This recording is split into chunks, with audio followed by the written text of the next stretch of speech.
make a short report about mental health awareness. Let's start now. So what are the informations do we need to know?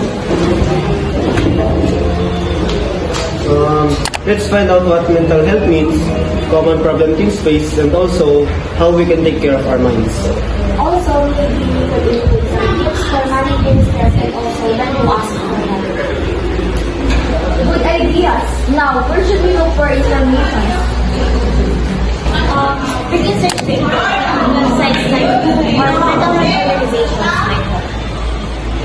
I'll go check our health books and school guidance materials. Let's go find what we can. Here's a section of teenage stress and self-care. It's clear and helpful.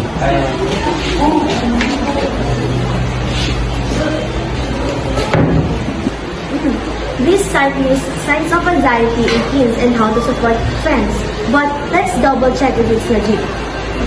This one looks like a blog without expert sources. Let's skip that. Oh, you're right. This one's from the National Mental Health Program. Much better.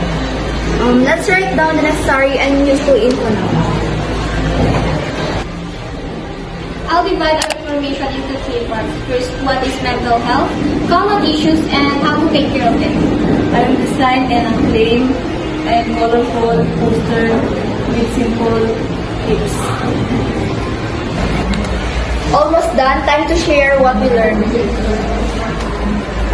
I'll speak for our group. I'll make it short and easy to understand. It's like our plans. And we'll show the poster while being talk. Awesome teamwork, everyone!